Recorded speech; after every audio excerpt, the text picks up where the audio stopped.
In primary school, our weekly introduction to sexual education consisted of chanting, "Boys have penises and girls have vaginas." When I first heard that, I laughed because, as a preteen, discussing genitalia was foreign. In hindsight, it was particularly jarring to introduce via a chorus of transphobia. Today, the sex field on my birth certificate alone invalidates the binary notion we were presented, which causes me merriment once again. Yet it hasn't always been a comedy festival. Indeed, prior to coming out, I often felt relegated to the sideshow. What follows is an overview of that suffocating experience. I was 12 the first occasion that I wore gender-affirming clothes. Sequestered from the binary notion society held, I forayed into gender expression. I didn't understand why, though I was adamant it was different to the cross-dressing depicted in Monty Python. I wasn't mistaken. Nonetheless, the definition of what I was engaging in momentarily evaded me. As age 15 approached, so too did the paramount question. Am I transgender? This notion, despite how little I understood it, disgusted me immediately. Any and all media presence of trans women I had been exposed to was scathing, curated to highlight their most traditionally masculine features.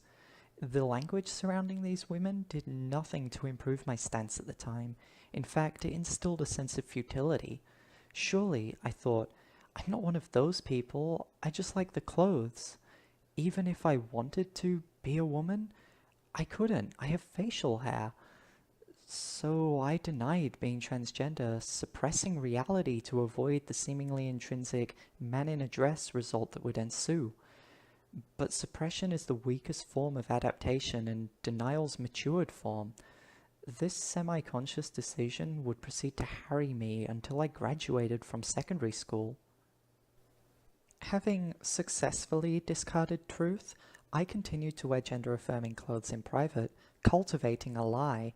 When you don't understand that which you suppress, you won't recognize it leaking. Under the pressure of moving between schools, I was beset by dysphoria. The dress code mandated clothing inherently more masculine than I was subconsciously comfortable with.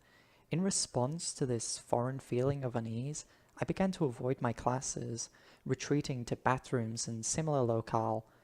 When you have anxiety, teenage rebellion tends to be mild.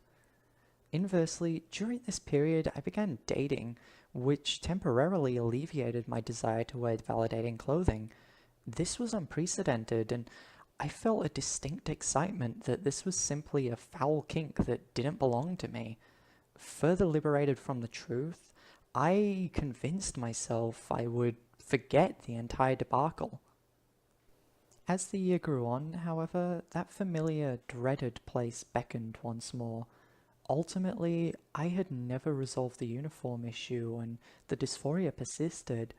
In response, I approached my previous school to transfer and was immediately welcomed back into the fold to resume my studies there the following year. Relieved, I watched the rest of the year conclude, applying no effort to exams. By then, all bets had been placed on returning to public school. If nothing else, my experience at private school had taught me repressing my tendencies wasn't effective. Still, I decided, I don't have to give in to whatever this is entirely. In that period, I'd have called it relapse. In the present, I recognize it was the closest to authenticity I'd achieved prior to acceptance.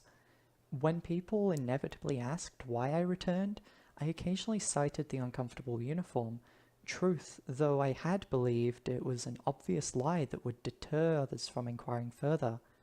My largest trigger eliminated, I once more indulged in my desire to wear validating clothing, conveniently ignoring the pressure that brewed within my hastily constructed walls.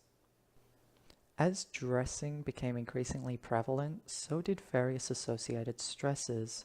The notion I would eventually undergo significant body hair and physical developments formed my first fully conscious bout of dysphoria.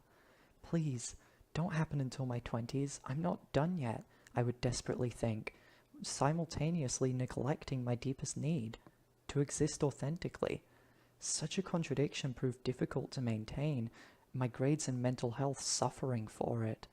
I was unable to articulate to myself what I was, given I'd expelled the only term that constituted reality.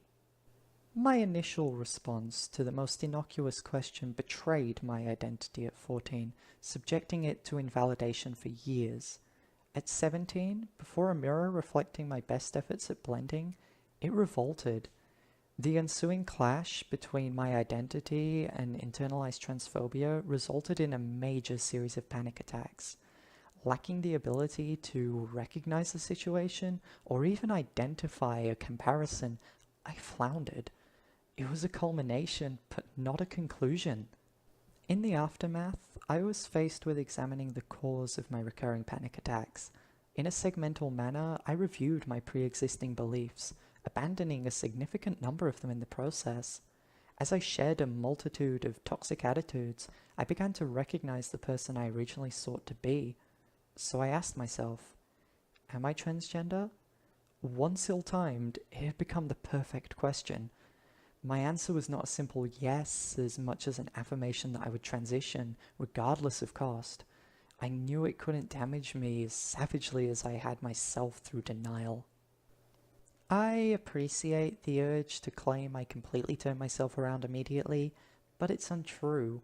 Rather, significant practice has been undertaken to reject learned behaviors and gain self-awareness. In a minority of cases, even, change wasn't effected promptly enough to prevent further mistakes, which have had their relative consequences. At least now they aren't driven by a facade. Ultimately, I remain me, though what that constitutes has evolved significantly. Once a 14-year-old terrified of her potential future, I now stand in my 20s having transmuted that same fear into hope. Nonetheless, I squandered important time substituting a mental dystopia for reality. That cannot be unwritten. It's how I engage with reality now that dictates its course.